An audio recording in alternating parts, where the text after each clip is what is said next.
Друзі, всім привіт! Ми у Румунії, місто Тімішоара. Сьогодні ми на фестивалі дуже крутої крафтової локальної їжі «Ла Пас». І тут ми сьогодні будемо знімати наших друзів-українців, які допомагають українцям у будь-яких ситуаціях. Пішли, я вас познайомлю.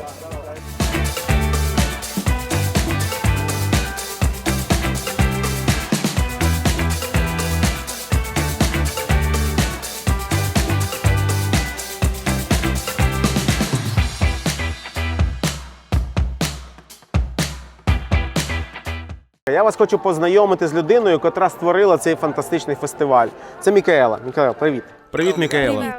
Розкажи мені, будь ласка, про цей фестиваль. Що то є? Ми тут в Тімішоарі на місцевому фестивалі для популяризації місцевих виробників, для сприяння відповідальному споживанню. Тому ми знаходимо тут лише невеликих виробників, які мають специфічні продукти. Наприклад, ми маємо цей напій сидр. І це дуже смачно. Але ідея полягає в тому, щоб популяризувати стиль саме життя, і також щоб популяризувати відповідальне споживання у більш загальному сталому розвитку. Це історія фестивалю. Зараз ми маємо дуже різноманітну програму, а саме у нас є мистецька програма, і прямо зараз тут відбувається концерт. Ми слухаємо деяких артистів. Також ми маємо багато освітньої діяльності спеціально для дітей.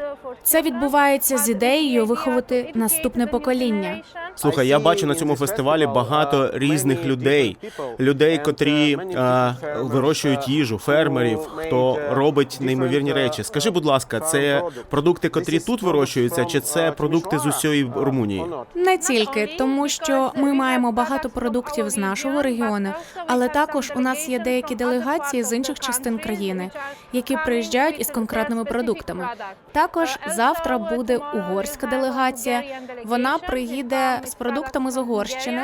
Минулого року на фестивалі у нас було багато української їжі, тому що ми брали участь у популяризації борщу як нематеріальної культурної спадщини, яка була визнана ЮНЕСКО в минулому році. Саме цей меседж нам було важливо донести до народу Румунії. Я знаю, що ти маєш дуже велику кількість крутих проєктів, пов'язаних з підтримкою України і українського населення тут в Румунії. Розкажи, будь ласка, що це є? Що це за проєкти? Я би хотіла сказати, що у нас є різні проєкти для залучення українських людей, але наша підтримка полягає в тому, щоб працювати з українськими людьми. І минулого року ми відкрили соціальний магазин спеціально для української громади, для того, щоб реагувати на їх нагальні потреби, і щоб люди могли прийти і безкоштовно взяти їжу, також речі, які були пожертвовані різними людьми або компаніями. Ми почали все з цього соціального проєкту. І, знаєте, починаючи організовувати цей проєкт, ми фактично почали пізнавати українські громади і відкривати їх таланти, навички. Ми також організували з ними величезну та різноманітну діяльність. Ми організували кулінарний захід з українськими жінками. Знаєте, це було спрямовано не тільки на людей з України, і не тільки для благодійності. Ми це зробили, щоб популяризувати українську культуру належним чином. І я вважаю, українські жінки зробили все пречудово, тому що учасники румуни, які доєдналися до цього воркшопу, вони оцінили високо не тільки їжу, але й були вражені серйозним відношенням до виконання своєї роботи українками. І знаєте, коли ми говоримо про біженців, це щось таке, що ніколи не станеться з тобою. Але тобі краще знати, що це не так. Що ж, ми організували кулінарні проєкти та культурні заходи з українськими спільнотами. Ми підтримуємо мистецтво, яке зроблено вручну. Все це для того, щоб сформувати креативний простір, не фізичний. Я більше маю на увазі обстановку, яка буде підвищувати цінність навичок українських людей, які живуть тут, в Тімішоарі. І, на мою думку, це саме те, що ми зробили. І ми, як організація, наші колеги, ми багато чого дізнаємося від взаємодії з українськими людьми, які живуть тут. Це неймовірна робота, це неймовірна підтримка України і українського населення. Дякую вам за вашу роботу. Дякую. Женечка, привіт!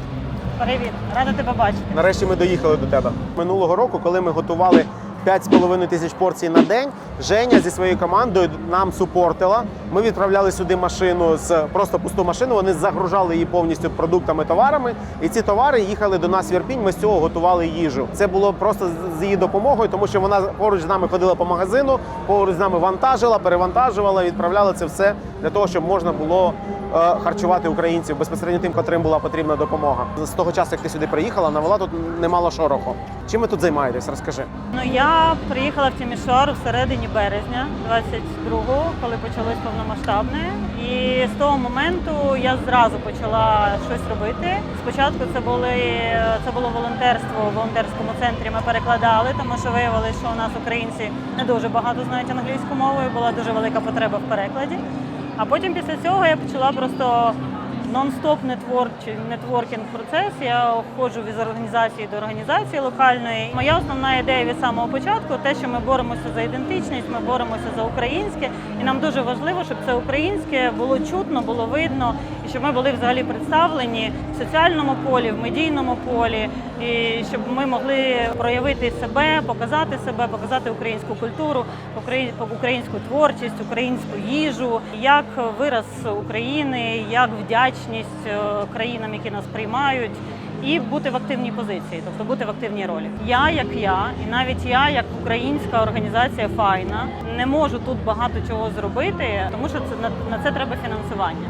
Тому ідея в тому, щоб знаходити локальні громадські організації, такі як Михайлина організація «Інтерсект» і «Хрест», такі як «Прінбанат», які можуть отримувати фінансування під наші ідеї та проекти. Або в них є якийсь проект, в який ми влазимо якоюсь колаборацією. Тобто ідея в цих колабораціях. Ми взагалі за ці 1,5 роки, я не знаю, я рахувала десь 30, мабуть, проєктів різного формату зробили. Я б сказала, що найбільші з них це мурал. Ми його відкрили на День Незалежності. Ми знімали документальне кіно про Україну. Це взагалі така цікава історія. Насправді цей регіон, Банатський регіон, він складається з зона Тімішоари, трошки Сербії, трошки Угорщини. І місцева організація «Прінбанат» знімала документальне кіно про історію міграції в цьому регіоні. І тут українців навалило. То я до них прийшла, почала ділитися нашими історіями, і вони зрозуміли, що їм дуже цікаво познімати наші історії, тому що це жива історія про міграцію. Ми спочатку почали знімати історії українців тут в Тімішоарі. Коли ми почали знімати, ми зрозуміли, що в принципі це тільки одна сторона медалі. І треба обов'язково зняти те, що відбувається в Україні. І тоді ми відправили Мірчу, фільммейкера, до Києва. Він знімав волонтерську тему, він знімав у вас. І врешті документальний фільм називається «When Borders Get Indistinct». Прем'єра була на річницю початку повномасштабної. Бо я бачив, що ви робили якийсь мепінг в центрі міста. Відеомапінг – це була робота також з Прінбанатом.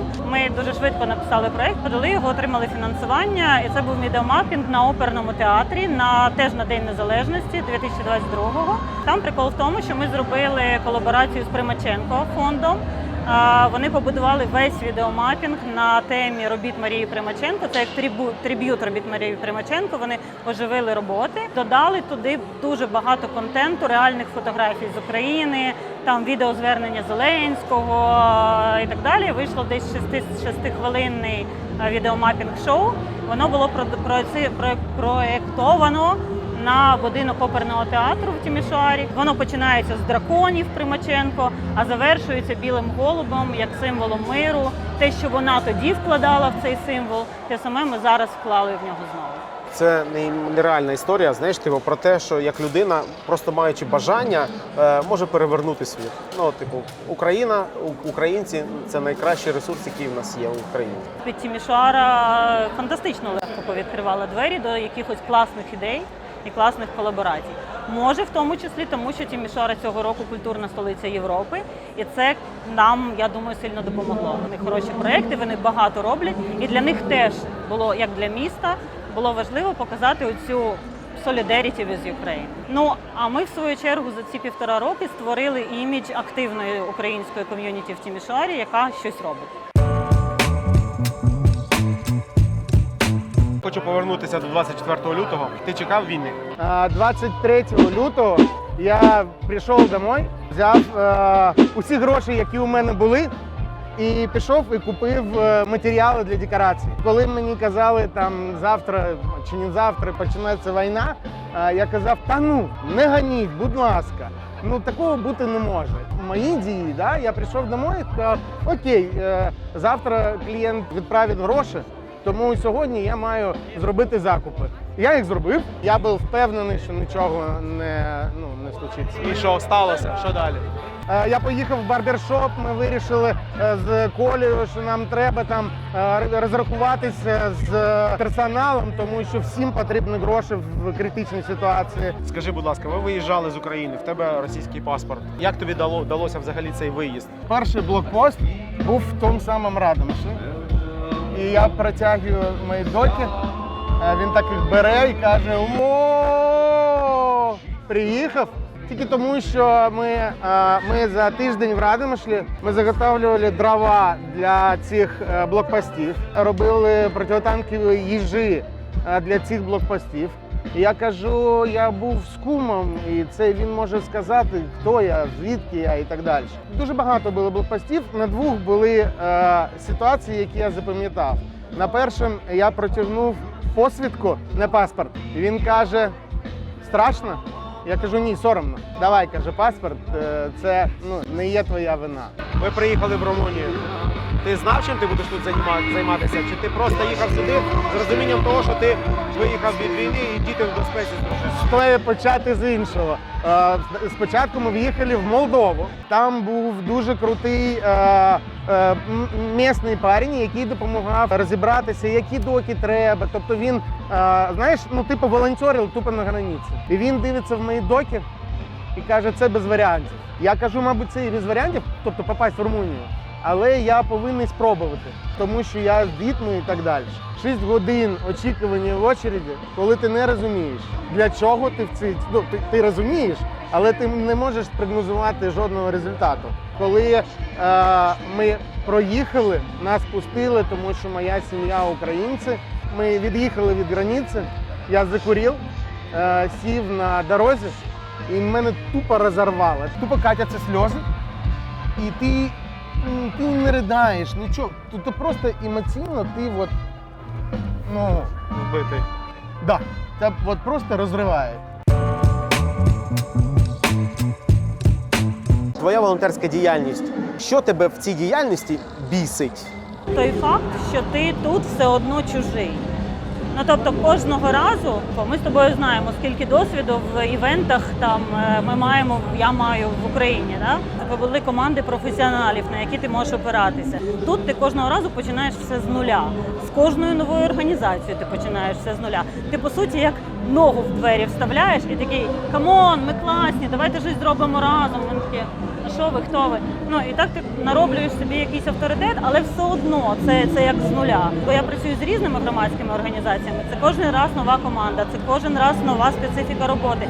І ти маєш себе підлаштувати, при цьому просувати свої цінності, при тому враховуючи їх цінності. Тому що зараз, наприклад, ти просто проєкт про Україну вже не зробиш.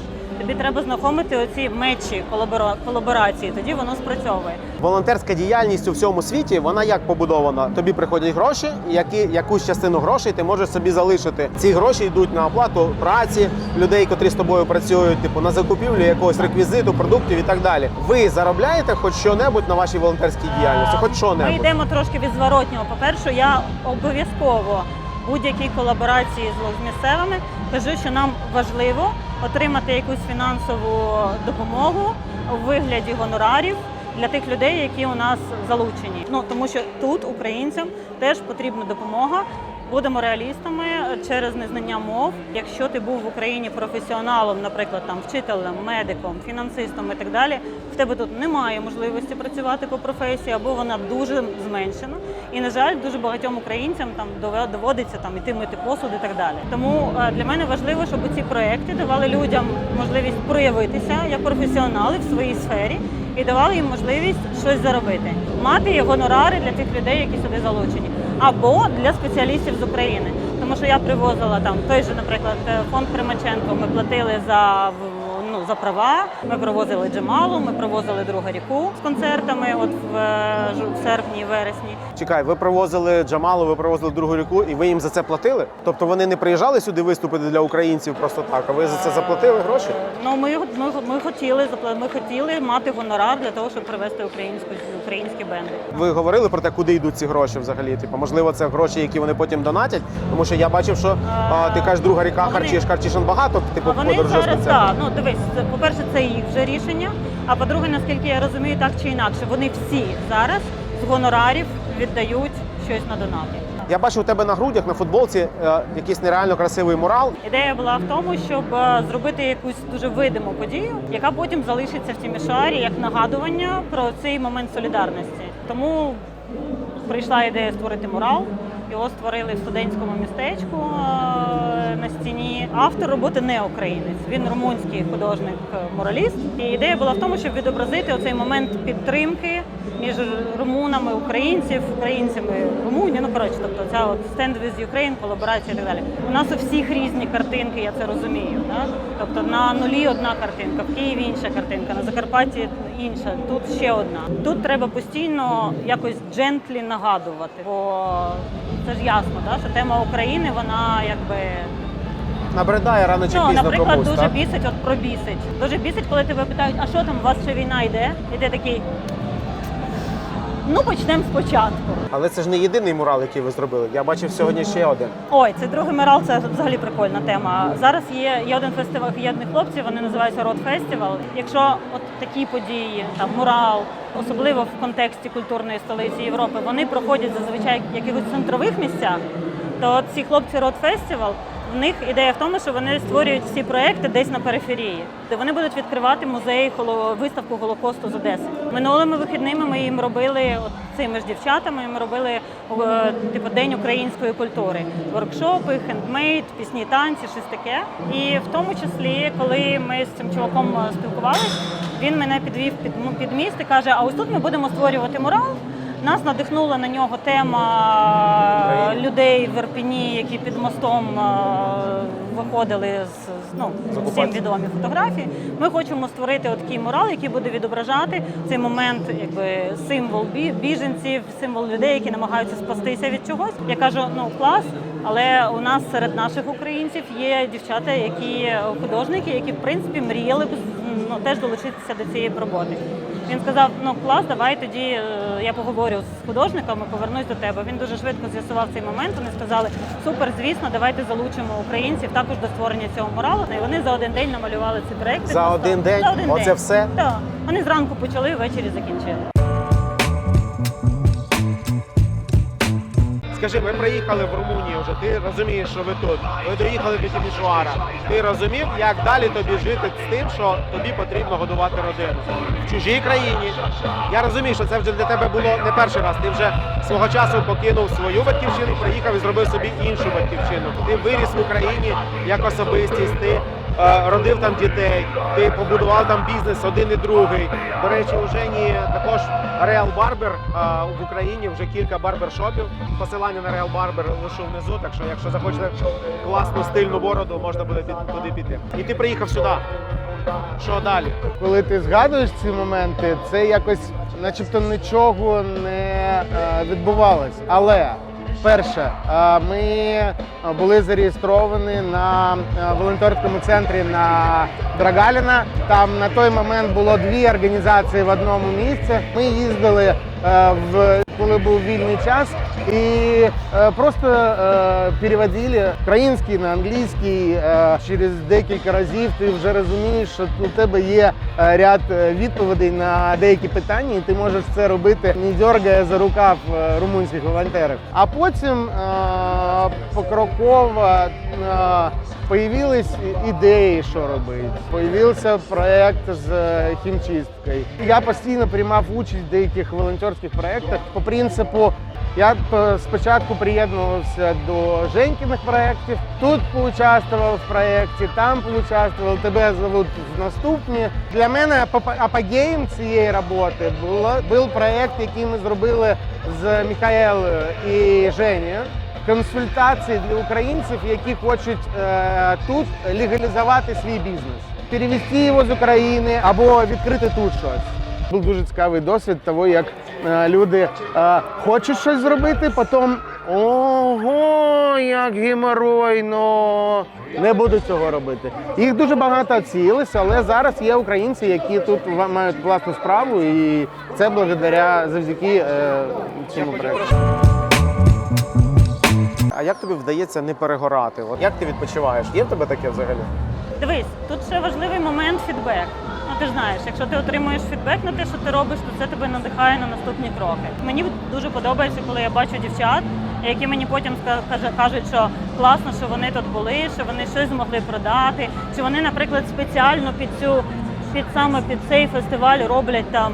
Ну, бо це фестиваль їжі, от вони створюють якусь їжу. Баклажанчики. Да? Чи вони там, наприклад, на День Незалежності там створюють якийсь жовто-блакитний хендмейд. Да? Ну, тобто, коли ти відчуваєш цей фідбек зворотнього зв'язку, то це ж надихає. Є ж ресурс, є ком'юніті. Ну, якби підтримка один одного ком'юніті, я вважаю, що це дуже важливо, що ми її створили від самого початку, я її створила від самого початку.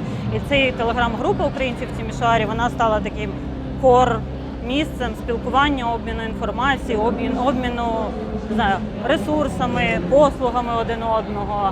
В одному із наших відео, яке з Сережею Середою, яке можна подивитися в інфобоксі отам зверху, ми говорили про те, що групи, оці, які створюються в Європі, там українці Тімішоари, українці Відня, українці Бухаресту, українці Софії, Варшави і так далі, там можна знайти собі все, що завгодно для того, щоб тобі було комфортно. Зробити автомобіль, будь ласка, електрик, будь ласка, вчитель, манікюр українських майстрів. Будь ласка. Це супер важливо. Ну, тобто, друзі, ці групи, вони існують, і в них дійсно можна знайти собі хорошого майстра не за всі гроші світу. Слухай, я взагалі вважаю, що Українському міністерству культури непогано було б зібрати усі ці групи і зробити з них українські хаби. Тому що, по суті, ці групи є джерелом всієї діяльності, активності української ком'юніті. Якщо таких груп немає, то частіше за все немає ком'юніті. Вони вже розмазані. Слухай, ти нам розказала про те, що ви робили, ти нам розказала про те, що ви робите. Так, що далі? Які плани на майбутнє? Дивись, тут така історія. У мене була ціль на цей рік створити громадську організацію. Тому що да. В якийсь момент я зрозуміла, що ми дуже багато чого робимо, але воно залишається неназване, тому що там немає, там можуть бути купа імен українських волонтерів, але там немає self-identification. Да? Ми прийняли рішення зробити громадську організацію, вона зареєстрована в Україні. Тобто цю ціль ми досягли. Ми зробили дуже класний великий проєкт з Міхаелою, до речі. Міхаела взагалі, я вважаю, що вона просто приклад того, як треба працювати з ситуацією, яка в нас склалась. Саме Міхаела з самого першого дня підходила до співпраці з нами на рівних, і вона намагалася надати платформу. Ну, наприклад, там ті ж кулінарні вечори ми робили серію. Тобто її ідея була знайти оці моменти прояву українців і надати можливість це проявити. У мене була мрія зробити великий концерт з залученням українських зірок. Ми зробили 2. Тому що далі треба думати, бо культурна столиця Європи в Тімішоарі завершується. Ці моделі, ці формати, які були до цього 1,5 роки, вже не дуже працюють. І треба просто сідати, брейнштормити, робити цілі на наступний рік. Розуміння за ці 1,5 роки і бажання надалі – це робити так, щоб в сфері європейської, культурних, соціальних, освітніх проєктах по-любому, так чи інакше, була присутня українська складова. Ми коли починали волонтерити, все починалося за свої особисті кошти, за свої гроші. Потім до нас доєдналася компанія All Simple Kitchen, яка почала нам допомагати у тому, щоб закривати кост харчування. І в якийсь момент ми зрозуміли, що грошей не вистачає. І нам потрібно для того, щоб залучати більше коштів, відкривати паралельні якісь проекти, із яких гроші будуть крапати потихеньку. І до мене в якийсь момент прийшов Женя і каже, що є ідея відкрити в Тімішоара компанію по клінінгу м'яких меблів, тому що тут такого проекту взагалі нема. Паралельно це може бути не лише клінінг м'яких меблів, це може бути ще й детейлінг автомобілів. І всім цим можна займатися, у нього є досвід. Каже, давай реалізовувати. Ми зробили це. І з того часу всі гроші, які приходять від цього проєкту, половина йде Жені на те, щоб він міг існувати і реалізовувати проект. Інша половина йде до нас в Україну, йде до нас на волонтерську кухню, і ми з цього годуємо людей. Це дуже важлива історія, і це історія про людину, яка народилася в Москві, котра виросла в Україні, котра ходить отак ось. Це він вже тут зробив. Він збирає гроші для того, щоб підтримувати українців в Україні, і він їх передає. Так що, Жека, я тобі дякую за той бізнес і дякую за ту працю, яку ти робиш. Плюс паралельно ми ще з Мікаелою спілкувалися, вона розповідала про ваші проекти, які ви робите для того, щоб українці самореалізовувалися. У когось є скіл малювання, у когось є скіл робити меблі, у когось є скіл готувати їжу, і вона намагається разом з твоєю допомогою реалізувати і розвиватися, щоб українці тут відчували себе як вдома і залучалися до таких масштабних проєктів, як цей фестиваль. Женя, хочу тобі подякувати за всю цю роботу, яку ви робите для України і для українців, тому що це дуже-дуже важливо. Хочу подякувати за твою самовіддачу у цьому всьому. Я дуже хочу подякувати тобі, тому що, наприклад, для мене, я дуже багато років тебе знаю. Для мене ти мотиватор. Я розумію, наскільки складно тобі. Кожного разу, коли дивлюсь волонтерську кухню, я кожного разу задумуюсь. Підписуйтесь, до речі, на волонтерську кухню. Так, 100%. І кожного разу, коли я дивлюсь, я для себе думаю, якщо ця людина може з улипкою працювати там, чому я не можу зробити цього тут? Для мене це в першу чергу мотивація. І це дуже круто, я тобі за це дуже вдячний. Дуже легко працювати, коли в тебе є гарна команда. Брате, хочу тобі подякувати. Це навзаєм. Денечка, я тобі дуже дякую за твою роботу. Я не можу тебе просто так відпустити. Маємо подарунок. Цей ніж зроблений найкращими українськими майстрами у Харкові із найкращої української сталі. Тут написано Євгеній Ємельянов, тут написано волонтерська кухня, тут є логотип Bolt Central Kitchen і Set Catering'у. І я гадаю, що тобі буде...